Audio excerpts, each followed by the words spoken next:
Grabe guys, good news! May stream ad na ako.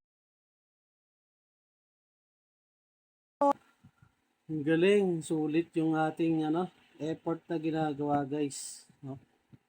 Grabe, ito pala yung pakiramdam kapag nabuksan mo yung isang stream ads mo. So, yung last month na $1 ko nakuha na yun eh. So, meron ako itong October 5 na kikitain na mga $3. Grabe guys, so pwede na nating i-set up. Yan na, naka 60,000 minute views na tayo. Hindi talaga ako marunong mag-set up. Paano ba i-set up to? Grabe guys, salamat. Maraming salamat talaga sa lahat ng audience ko. Especially sa Team Hilas, kay Ma'am Bell, at sa lahat ng mga big content creator na talagang naging inspirasyon para gawin natin ang release na ito. So, ano pa ba? Di tuloy-tuloy na natin to guys, no? So, one step at a time para at least kahit paano makita natin yung resulta. Okay guys,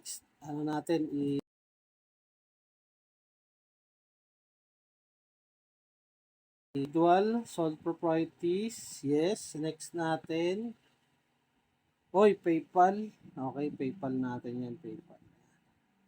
Link payment. Yung payment. Yan, link natin sa PayPal. Yan guys. Ano ba to? Sa totoo lang, first time ko to, hindi ako marunong.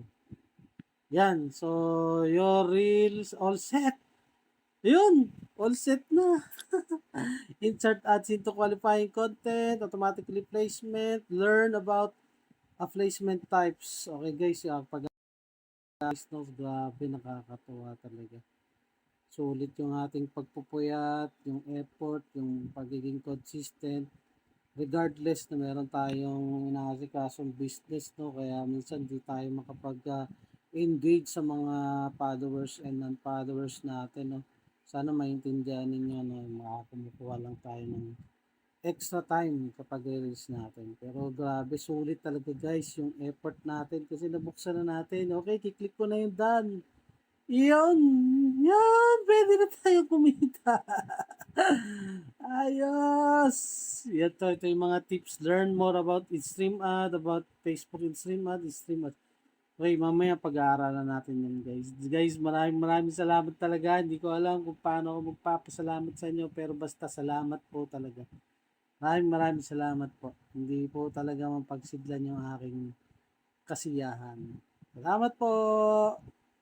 Bye-bye!